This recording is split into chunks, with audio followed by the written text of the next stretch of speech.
Hello there, World of Takers! Welcome to the channel. I'm, of course, your host, Droodles, Blitz, and in today's video, we are not going to be talking about the T110E5, but moving down one tier to the M103. Now, this is the Tier 9 American Heavy Tank, a vehicle that I have never made a video on the channel, but on my Pershing video, somebody said they're grinding down the line to get the E5, and they would like to know what the M103 is like. So, I figured, you know what, in light of that, how about we talk about the tank, do a review, see the strengths, the weaknesses, and everything else you need to know in between. Of course, if you'd like to see another video like this on maybe another tank that's new to the game, or I haven't ever done a video on, like the Leopard PTA, let me know in the comments down below what you would like to see next. But with the M103, what is good and what is bad? Well, the good, there's actually quite a bit of it. The gun, starting off, has fantastic penetration. In fact, it is the exact same gun as the T110E5. It has 271 millimeters of standard pen and 374 on the premium, enough to literally turn armor at not only tier 10 but any tier into butter, even if there was a tier 11. Mobility wise, the tank is pretty quick. It goes 34 kilometers per hour, and it has a fantastic power to weight ratio of 16.7, giving it, as you can see here, an average speed of 32, only 2 less than the actual top speed. Plus, you can run speed boost and bring the tank up to 40 kilometers per hour for at least an extended period of time until it does run out. Traverse speed is quick, 38 degrees a second, and the gun has very good DPM for a tier 9 at 2,367, and now after the update 8.2 E5 nerf, it's literally only like 10 worse DPM than the T110E5. So overall, the M103 really is a solid looking vehicle. There are some issues though. First of all, while the hull armor is strong, it is definitely not nearly the strength as the E5. So because of that, it's very easy to overmatch the side armor or the lower plate. As well, while the turret is very good hull down, it does have very, very weak cheeks. And because of that, you can very easily penetrate any high premium penetration round straight through the turret cheeks. So it has very, very good scenarios going for it, but as well, very tricky ones. Honestly, though, there's not a lot of bad things about the tank. Like, sure, I guess you could say the dispersion at .335 isn't anything amazing, but it's not terrible. Like, you're a frontline heavy, you know, a great hull down heavy at that, and frontline, you really don't need to worry about dispersion all too much because, you know, it's a frontline heavy. What do you, like, in an E100, you're not worrying too much about hitting your shells when you're 20 feet away from your enemy. So I don't really think this tank worries too much about that. It can easily brawl with tier 10 heavies, not to mention when you're in a tier 8 game. Oh boy, those poor tier 8s. But let's see if we can get into a battle. Here we are into our first game, and we are thankfully up against a tier 8 team. Now, don't get me wrong, I don't think this thing is bad at all against tier 10 opponents, but it's late at night. In fact, it's 3:50 in the morning because I'm going on a hike tomorrow, or should I say today, because I guess it is in the morning. And yeah, I really want to get some easy teams so I can get this video done instead of suffering and really trying to get a good victory out here. But here we are. The speed shall be immense. Our IS-6 is just pure skill, as you can see, but thankfully it is a tier 9 battle, and I am one of the few tier 9s, so I should hopefully be able to negate the stupidity of that player. Looks like he might even drown himself, but honestly, I could care less because a player like that isn't going to make much of a difference in the beginning. So here we go. Let us use the mighty speed. I actually don't know what he's doing. I have no clue. But let's see. We've got an AMX 5120 against us, a VK45, T26E5, and that's about all we got for the heavy tanks. Now there is the AMX 5120, just speaking of, and there's the Sheriff over there, but man, they're really not wanting to push. They're in a very tricky situation because our team's already managed to get in such an aggressive spot that they're not even able to push up as an aggressive move. So I'm going to push my way up over here. And maybe, just maybe, we'll be able to get some big shells out. Well, there's the Sheriff, and, well, boom! I don't really know what his plan was there, but he traded 236 for 390. Yeah, I don't know about that one, dude. Well, it's fine with me. We'll get some more shells out. We got the T54E1 all the way off to the side. And is there anybody else? Well, we got this player and as well. Ooh, wow, that's the AMX over here. Let's back up.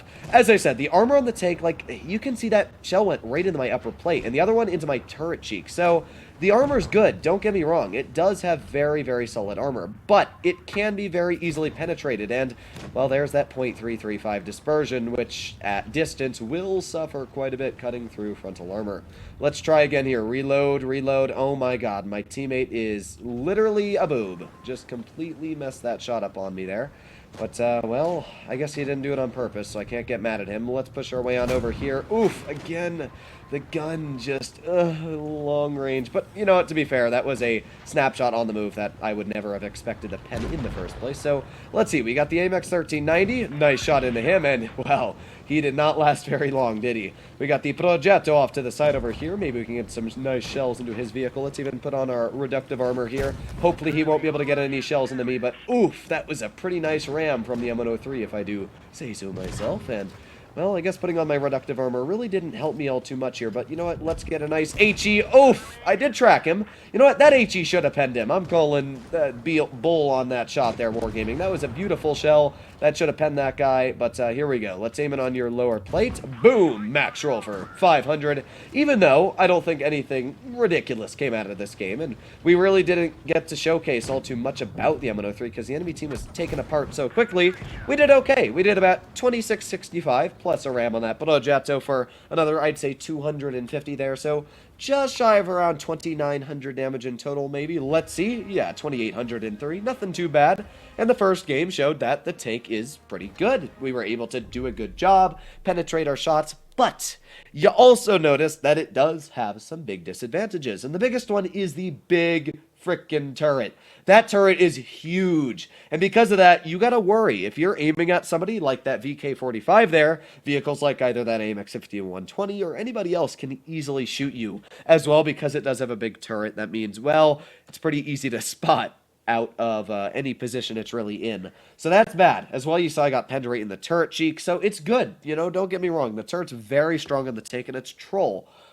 But it can be easily penetrated by anybody that knows how to aim in or has plenty of time to do that. So here we go. We are once again in another Tier 8 battle. Thank you, Wargaming Lords. And, well, let's see what we can do here in the M103. So what do we have up against us? Well, another M103 at that. Putting on my speed boost. Hopefully my team is going to support me. We got a lot of heavy takes here, or should I say heavily armored vehicles, but for the most part, we've got a VK-168 and an M103, and that's literally it for the heavy takes on the enemy team. Because of that, I've got my hand on the 5 key. I don't know what the enemy M103 is going to do, but I'm trying to push my tank straight into the dip. That way, we can get into a hold-down scenario where I'm able to stop the enemy team from pushing aggressive and push them back from an advance right in the beginning of the game. So here we go. We've got the enemy M103, and just look at how weak that turret is to shoot. Like, that is super duper weak. But my plan has come into fruition. And basically, we have just stopped an entire advance of the enemy team. Now, there's the M103 aiming at me. Did not get his penetration into me, so let's get a nice tap into you and back our way up on... Oof, wow, that was a really nasty shell into me. Thank you very much there, Israel. Wow, that really, really hurt. But you know what? You're taken out. Okay, I guess not. That sucks. You know, that bush is such a sneaky spot. I hate that it's there because it really, really stops you from working that position, especially because I literally can't poke that anymore. But that's not going to stop me. A little bit of ingenuity, and we just drive to the other spot. So let's go and do that. Make my way over here. La-da-da-da-da-da-da-da. Yeah, so we should be fine as long as we get over to this position. Now, I do need to be a little bit worried about that T-54, but for the most part, not super worried at that. We got that VK, and boom, Max roll into his turret. That's what I'm talking about. Nice shot there. Hopefully, this VK is not going to penetrate my teammate, but he did end up doing that in the long run. We do have that T-54 off to the side, but for the most part, I'm hoping that I can just get another snap into you, and yeet! There you go, another nice tap. You can clearly see the gun on the M103 at close range is very, very nice. Doesn't really miss its shells, gets a lot of pens in. Let's get a nice hesh into that Waffenträger. Oh, and he's not running Spallweiner. My dreams are coming true. Alright, well, let's keep reloading here. Let's get another nice tap into the VK. And, well, I guess we can go for the turret cheeks. Yeet! Thank you. Again, though, he did get a shell right into my track wheel. So, I can't really worry, though. Like, we're easily going to out-reload this guy. Not much of a threat left here from this. Hello, comrade. Yeet! But again, the turret just easily getting penned. You can see there. Like, it's got good armor. It's got really good armor. But those TDs are just cutting through me like no problem whatsoever. And that is a big issue with the M103. It's something that you do need to worry about. So there you go. We're going to back up before he's able to take me out. Thank you very much, AT, for taking that shell for me. But either way, we did pretty solid this game. We were able to deal, what is this, 3,700 damage or something? Pretty solid up there. So that's great all on its own. Now, we do have the Progetto, who was spotted, but I don't know actually where this T-54 lightweight would be. He has 0 kills, and judging that he is spotting people, he might actually be AFK in the spawn. You never know. But I don't think he's AFK because, you know, you would have expected to seen him at that moment. No clue where this guy is. I'm going to push my way to where I think that a lightweight would be sitting, which would be right over here.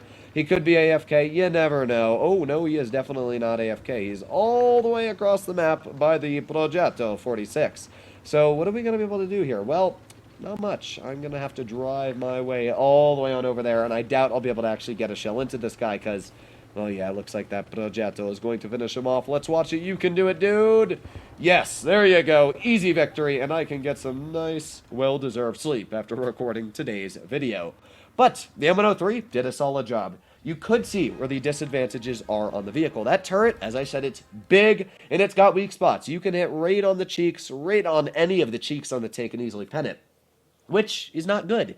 Like the E5, it does have also cheeks, but the E5's turret is much, much sturdier, stronger, and a way smaller target than the M103's, as we saw when I was aiming at it. Either way, it's a fantastic tank. It's got a great gun, great losing my mind there, armor, and mobility. So hopefully all of you enjoyed the video. If you'd like to see more like it, I'll be seeing you in the next one. Bye-bye!